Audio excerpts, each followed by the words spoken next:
ইসলামপুরের ন্যায় যাত্রার পথে পাল্টা মিছিল মমতা বন্দ্যোপাধ্যায়ের, এমনটাই আমরা খবর পাচ্ছি। আজ চোপড়া, ইসলামপুর ও রায়গঞ্জে মিছিল করবেন মমতা বন্দ্যোপাধ্যায়। চোপড়া, ইসলামপুর ও রায়গঞ্জে মিছিল তাঁর। সোমবারে উত্তরবঙ্গ সফরে কর্মসূচি বদলের কথা জানান নেত্রী। শুধু রায়গঞ্জ ও বালুরঘাটের সভায় নয়, তার পাশাপাশি চোপড়া, ইসলামপুর ও রায়গঞ্জে পদযাত্রা রয়েছে। ঘটনাচক্রে উত্তর দিনাজপুরে এই পথ ধরেই গিয়েছিল রাহুলের যাত্রা। বঙ্গে জলে জোর, কংগ্রেসকে কোনো আসন ছাড়া হবে না, আগে জানিয়েছে নেত্রী। এবার কি তবে কংগ্রেসের উপর চাপ বাড়াতে ন্যায় যাত্রার পথেই পাল্টা মিছিল মমতার? প্রশ্ন রাজনৈতিক মহলের অন্দরে।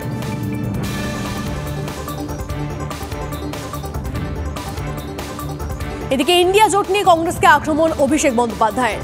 আসন বন্টন নিয়ে আলোচনাতেই আসেনি কংগ্রেস। কার জন্য আসন সমঝোতা হলো না মানুষ বুঝেনি, ফের কংগ্রেসকে নিশানা অভিষেকের। শেষ মিটিং যখন হলো তখনও মমতা বন্দ্যোপাধ্যায় বলেছিলেন যে 31শে ডিসেম্বরের মধ্যে আপনারা সিদ্ধান্ত নিন। তারা নেয়নি, কোনো আলোচনায় অংশগ্রহণ করেনি। কেউ যদি করতে না চায় তাহলে তো আমি কিছু বলতে পারি না। আমাদের দলের যে অবস্থান, যদি সিট শেয়ারিং নাও হয়, মমতা বন্দ্যোপাধ্যায় বলেছে যে আমরা ইন্ডিয়া অ্যালায়েন্সকে সাপোর্ট করি, আমরা ইন্ডিয়া অ্যালায়েন্সে রয়েছি। সিট শেয়ারিং হয়নি, কার জন্য হয়নি এটা মানুষ দেখুক। আমরা তো চেয়েছিলাম যে সিট শেয়ারিং নিয়ে কথা হোক। হাজিরা এড়িয়ে আগাম জামিনের আবেদন শেখ শাহজাহানের। বিশেষ ইডি আদালতে আবেদন পলাতক তৃণমূল নেতার। ইডি দপ্তরে হাজিরার কথা থাকলেও এড়িয়ে যান শেখ শাহজাহান। আজ আগাম জামিনের শুনানি। সোমবার সন্ধে ইডিকে নোটিশ শাহজাহানের আইনজীবী।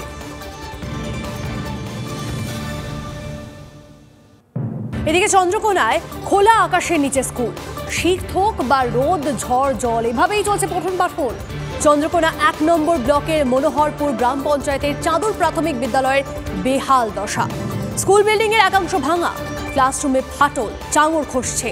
বাধ্য হয়ে কয়েক বছর ধরে গাছতলাতেই বসছে ক্লাসরুম। বর্তমানে স্কুলে পড়ুয়ার সংখ্যা 190 জন, 4 জন শিক্ষক। বিডিও থেকে জেলা শাসক প্রশাসনের দৌড়ে দৌড়ে ঘুরেও কাজ হয়নি বলে অভিযোগ শিক্ষক থেকে অভিভাবকদের। স্কুলের খুব খারাপ পরিস্থিতি, এখানে বাচ্চাদের পড়ানোর অযোগ্য বলে মনে করি। কারণ এখানে একটা তো বিল্ডিং নেই, বিল্ডিং যদিও আছে সেগুলো ছোটো ছোটো বিল্ডিং, সেগুলো ভগ্ন অবস্থায় পড়ে রয়েছে। কখন ছাদ বাচ্চাদের গায়ে ভেঙে পড়ে যাবে তার কোনো গ্যারেন্টি নেই। আমরা চাইছি দ্রুত যেন বিল্ডিংটা তাড়াতাড়ি হয়। বাচ্চারা এইভাবে গাছতলা না পড়াশোনা করে এতে বাচ্চাদের ক্ষতি হচ্ছে।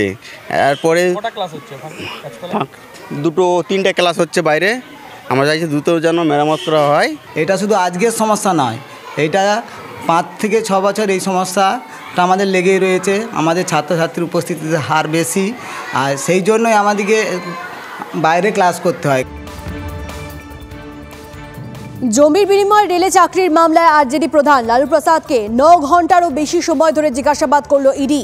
সোমবার পাটনায় ইডি দপ্তরে দুপুর থেকে রাত পর্যন্ত বিহারের প্রাক্তন মুখ্যমন্ত্রী লালুকে জিজ্ঞাসাবাদ করে কেন্দ্রীয় এজেন্সি। লালু ইউপিএ সরকারের রেলমন্ত্রী থাকাকালীন বিহারের বহু যুবককে জমি এবং টাকার বিনিময়ে রেলের গ্রুপ ডি পদে নিয়োগ করা হয়েছিল বলে অভিযোগ ওঠে।